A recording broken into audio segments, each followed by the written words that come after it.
Hello, and welcome to the Daily Friend Show. I am Hermann Pretorius. I'm standing in for our colleague, Nick Lorimer. And joining me today is our CEO at the Institute of Race Relations, Dr. John Endres.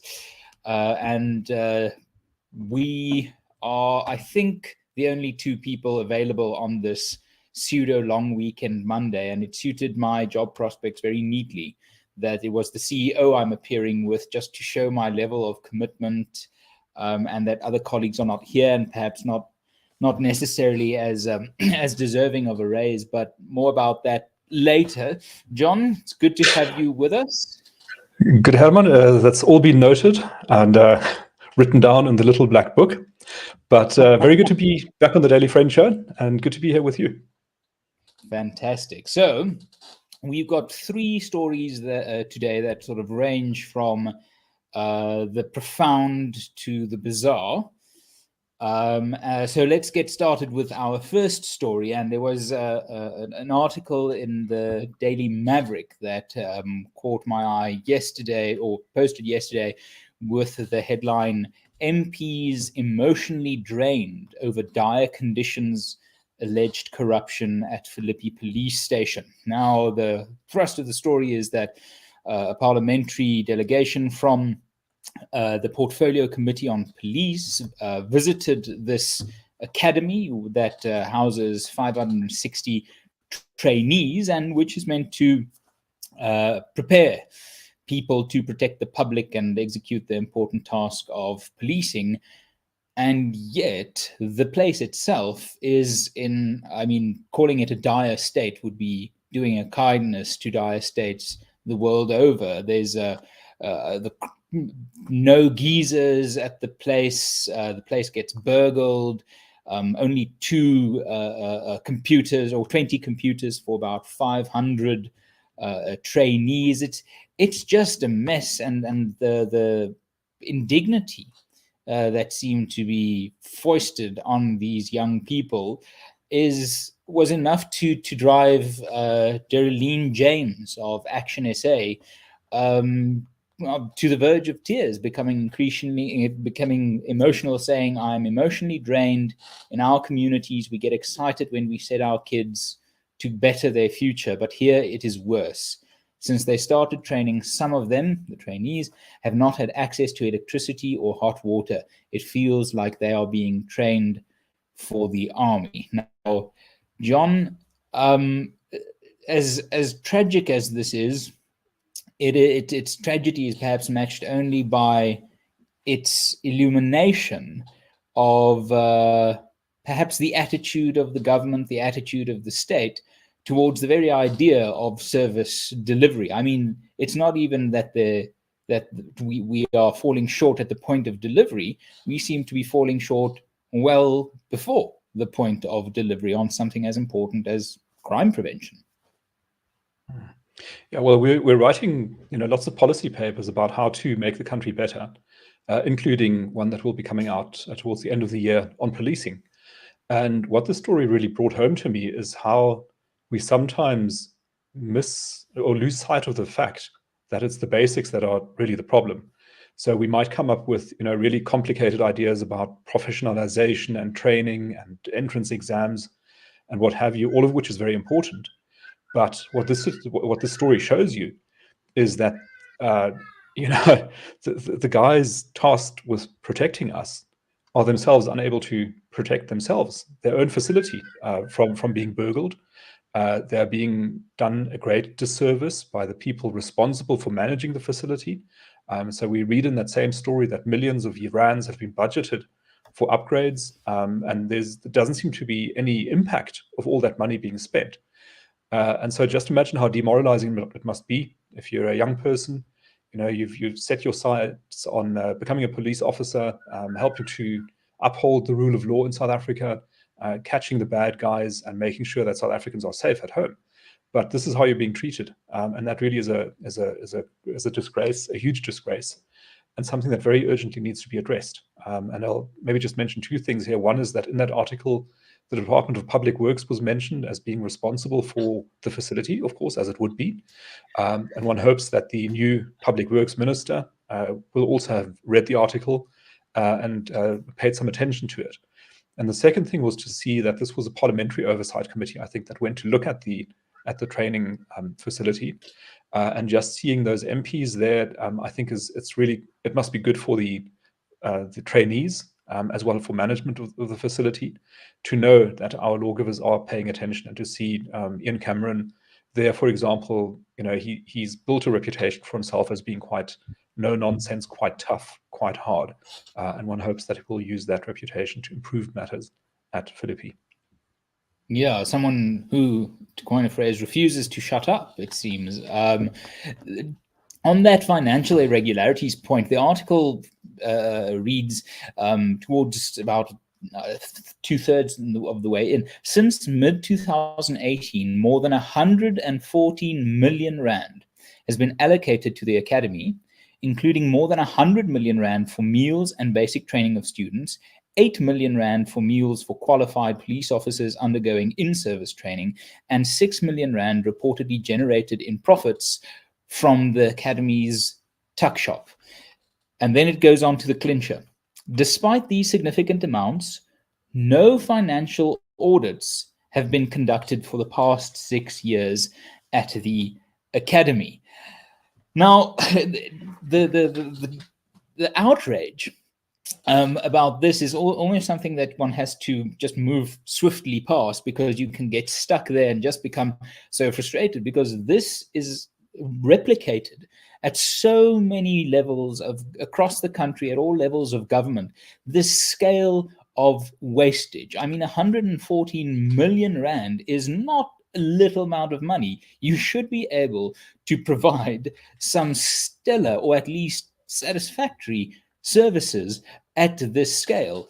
So the accountability factor seems to be utterly missing. If this has been going on for 6 years, and the Public Works Department surely should be aware of the fact that 114 million rand was going to this place, 110 million a year, one wonders how long it would have taken them to figure out perhaps the taxpayers' money, not public money, perhaps taxpayers' money, is not optimally spent at this place. Now, does that tell us something about the ministers, or does that tell us something about, Parliament? As you say, this was an oversight visit, something that is quite low input, not terribly difficult to arrange. If accountability of this level could expose this level of unhappiness, John, what do you think has been going wrong for the last, well, in this case, 6 years? I think what we're seeing here is really a question of accountability not being established. And that is something that comes from the top, goes all the way through organizations, departments, regions, to where services are actually being performed, like training police recruits, for example. And I think when things start going wrong at the top, then they start going wrong at the bottom. And so what needs to start happening now is that those ministers who are keen to make a difference in their departments, as one would hope all of them are, but one would maybe hope in vain in some cases, that those ministers will say, well, at least, in my department, I'm going to start cleaning up from the top, making sure that we get proper performance, proper feedback on the stuff that we're doing. Is it working? Is it not working? And then take action in response to that. There's also a slight tangent, which is maybe worth mentioning here, if not exploring, which is the public procurement dimension. So this is an example of public procurement, to buy meals or hot water kettles or geysers or whatever the case may be for a public facility, the Police Training Academy at Phillippi. And we know that money is being wasted. And this is one facility in one place, but this is happening everywhere across the country. And part of that wastage is...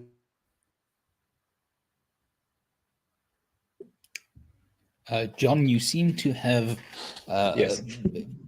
Gotten lost there for a second. Sorry, you were just saying, and part of that wastage, and then... Yes. So part of that wastage is illegal, and part of it is legal. What I mean by that is the illegal wastage is, of course, sort of the overcharging or diverting of funds into private accounts, as we read in the story as well. But the legal part of the wastage is the charging of BEE premiums. which is that by design, the state aims to spend more than necessary for the purposes of social engineering, to boost transformation and empowerment, but without taking into consideration the other side of that equation, which is that by boosting, the tenderpreneurs on the one side, yes, you are creating wealthy Black people, great. But on the other side of the equation, the people receiving state services or the benefit of state-bought goods are getting less than their money's worth for that money being spent. And so public procurement is a really important aspect of the story, both the monitoring and oversight of whether the money is being spent properly, but also are we getting value for money in the first place? Are BE premiums being imposed on top of what things should actually cost? I mean, it is the broken windows fallacy, economic fallacy writ large. Is if we can tinker on this side, and we can point to a few Black industrialist millionaires that we've created, we can ignore the millions of Black South Africans whose tax money, through income tax and sales tax and whatever other tax you want to qualify here, went into creating this small handful of beneficiaries, but also those people who should, by rights, benefit from this service delivery that is blatantly not value for money driven, which, I mean, it's just tragic. You are stepping on the faceless millions to create a few millionaires, and that assuages the moral sort of inclinations of whatever agenda might be race-based here. But I must say, perhaps on a positive note, to end this story and move on to the next one, is to pick up that point you raised earlier, John, of the oversight visit of parliamentarians. Now, I know these visits happen at all levels of government, for local councillors, provincial members of parliament, or members of the provincial parliaments, and parliament nationally as well. These oversight visits happen a lot, but there seems to be, at least in this story, the hint of a new flavor, that in the past, Parliament was so numerically overwhelmed by a single party that it could control the committees, and the committees are where most of the work of Parliament gets done. And one gets the feeling that the snippet of accountability or agency that's been allowed this handful of public servants is sort of inspiring about, or hinting towards the potential of what could truly happen in a post one party dominant state, whether there's a government of national unity, whether there's some other arrangement.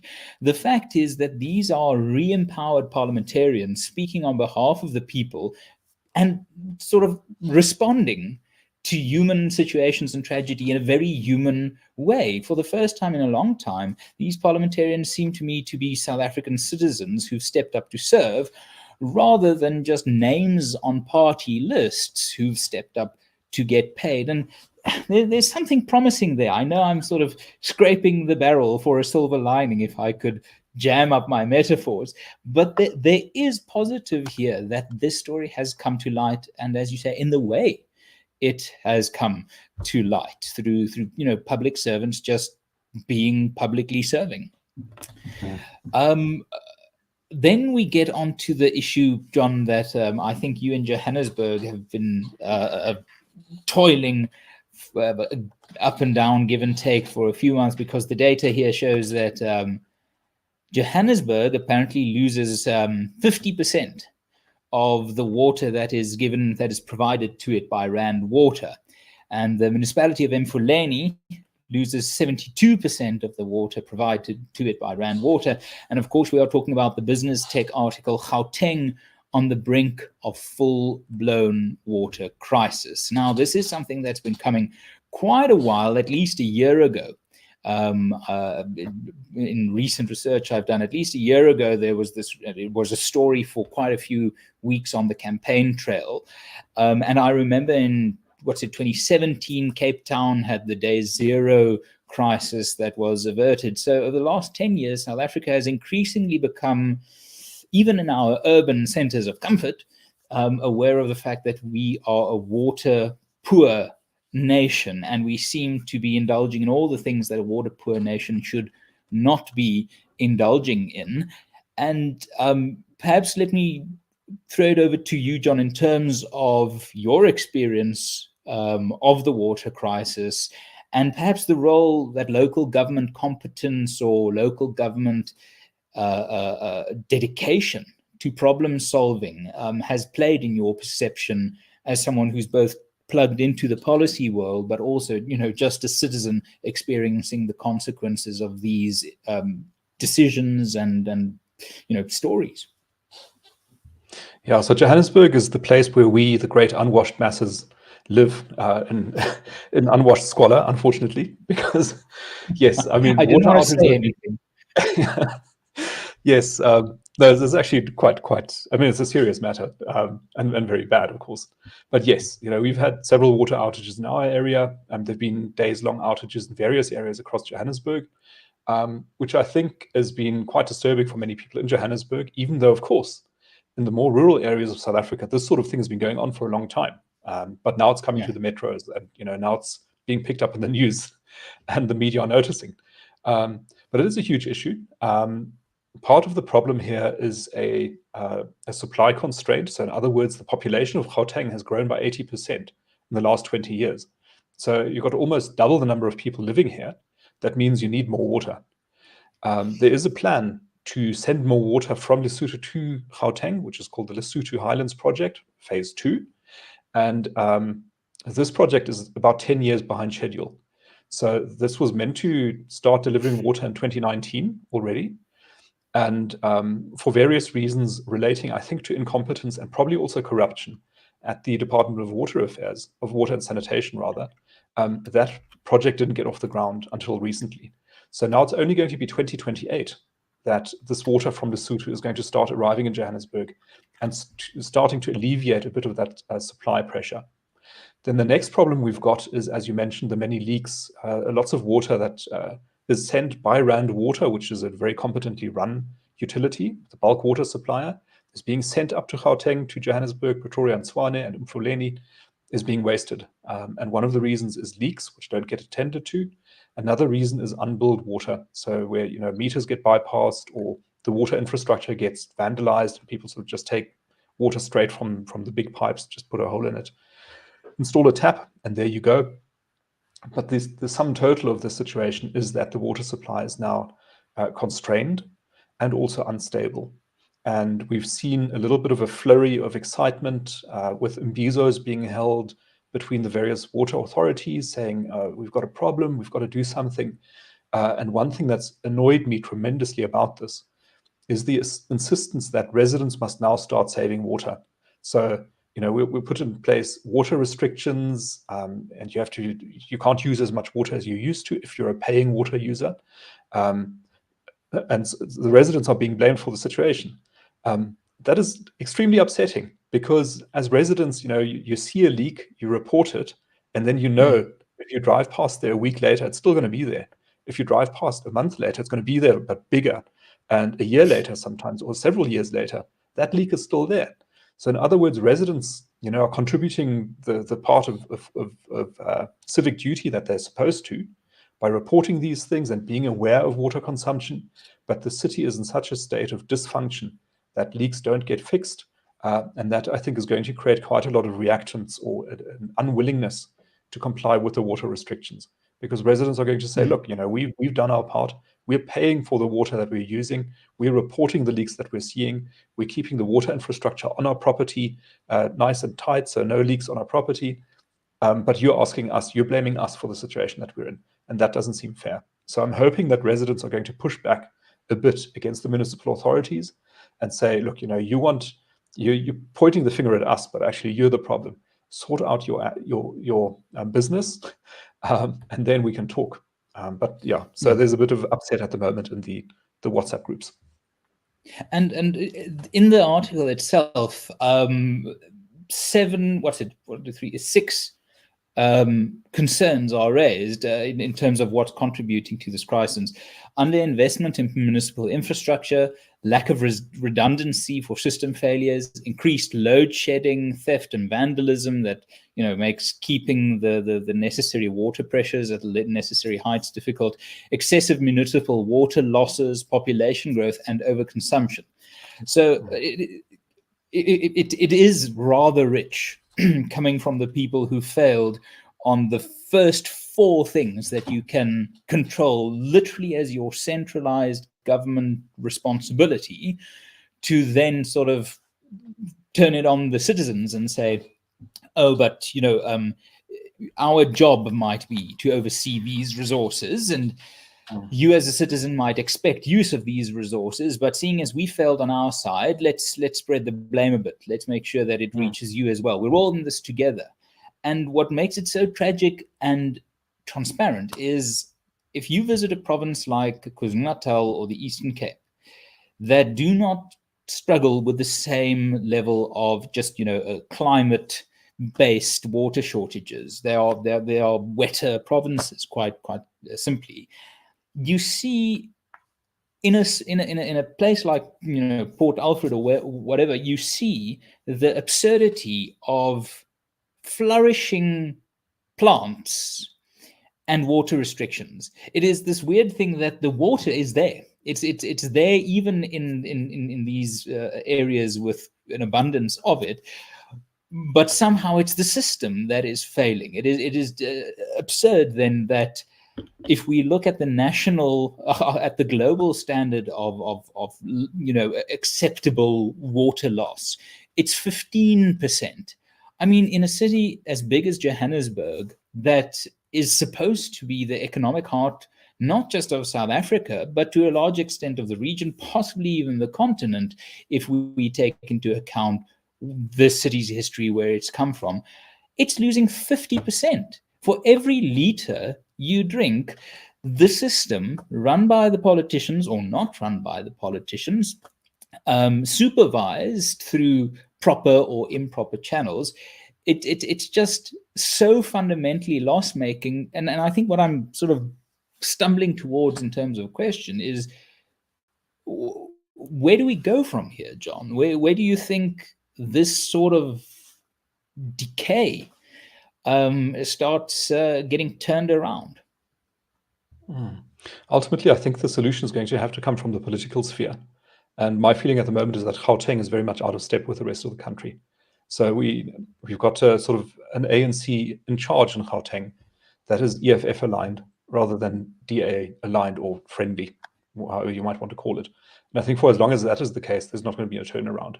Things are going to continue getting worse. So 2026 is going to be a really important year, because then we've got local government elections. There's 3 big metros in Gauteng.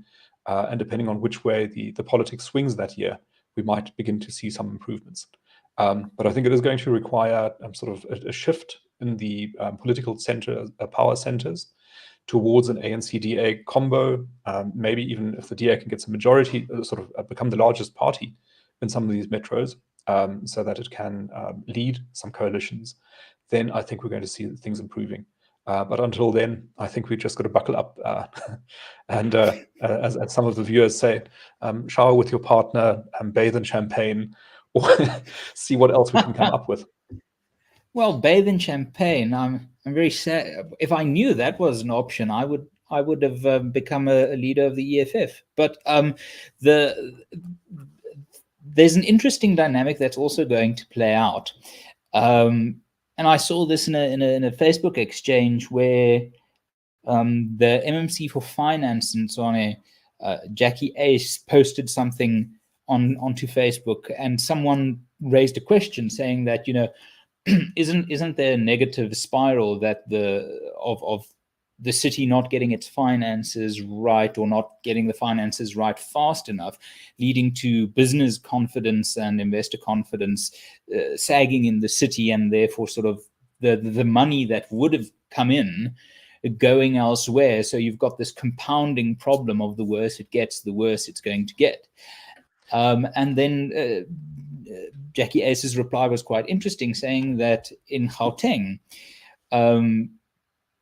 Pretoria and the Tshwane metropolitan area is slightly starting to benefit from businesses that are departing Johannesburg and Ekurhuleni and Mfuleni. So even if you just get one of these metros, the mere competition that it will imbibe into the political sphere will have knock-on effects, not instantly, but if you look at Cape Town, the Western Cape, the story of the DA there, how this change happens incrementally, and it does sort of ripple out due to the competition factors that will naturally play out. A city like Johannesburg would at some point either collapse in on itself or go, damn it, Pretoria over there is eating our lunch. We're already And seeing it in perhaps the one of the population, reasons, right? So Pretoria, I pardon? think, the population of Pretoria has grown faster than that of Johannesburg over the last 10 years. Yes, and as someone from Pretoria, I'm just not going to comment on that. Well, I mean, because I might have played your also part, recently Hermann, so contributed to it. yes, Yes. exactly. But on Very good. this notion of local government and the priorities of local government, you brought something to my attention this morning, John, that, well, let's just say it certainly was an interesting idea, that the City of Johannesburg wants to rename Santon Drive to Leila Khaled Drive. And Leila Khaled, for those of you who share the insights and knowledge of Hermann of a few hours ago, I've in the last few hours found out that this was the woman who one of her claim to fame is she's famous for being the first female hijacker of an airplane in a terror attack. She's a Palestinian politician. And John, perhaps as someone from Joburg, you can explain to me the great love that you people there in Joburg have for this Palestinian politician, and quite clearly the deep connections that she has with the city, because otherwise, why would something like this be happening? Yeah, exactly, like the deep ties that bind us. Yes. So I'd encourage the viewers to go and read on the Daily Friend, of course, an article by Kenneth Mweng-Mogatle called "The Renaming of Santon Drive is Misguided and Counterproductive." And I think, given what we've just been talking about, the kind of, we have no water, our roads are falling apart, there's no street lights, everything's terrible, and like, this is the response. This is the most important thing that the government can do in Johannesburg. It is beyond ridiculous. It really is absolutely crazy. But I guess they want to stick it to the imperialists because Santon Drive runs right past the US consulate. So you can, have the nice name of a Palestinian terrorist. Right next to the US consulate, there's lots of Jewish businesses in the area. Lots of Jewish people who live in the area. They're going to love this idea. So it's really very crazy. And Johannesburgers, at least, I think, in the main, are not terribly impressed with the idea, but politicians are, because they're hoping that it will distract attention away from their failings that we discuss so often and at length on this show. But what's sad is I think they are missing the fact that it might distract, but immediately that distraction bounces back into perspective. 10 years ago, I think you might have been able to get away with stoking a brouhaha about name changes. But today, you just see name change on one street and you see an explosion on the other street. And what's it, a year later? So I really think if this is a distraction tactic, it is a particularly terrible one. Because far from distracting us, it's just combining these two stories in a sort of unified front of mutant uselessness. And as Terence Corrigan, our great colleague, said, it's just the politics of the playground. It is just petty, childish, unproductive nonsense, this. Yeah, and I think the example you were alluding to is a street called the Broadway in Johannesburg, Breë Street, or B Street, as it is known here. A very busy road, quite a wide road with a taxi rank on it and so on, that was renamed to Lillian Ngoyi Street, then blew up last year, leaving a crater along the whole road, basically. And it's still not been fixed. So this renaming business is really not very impressive. It doesn't seem to do a lot for improving service delivery.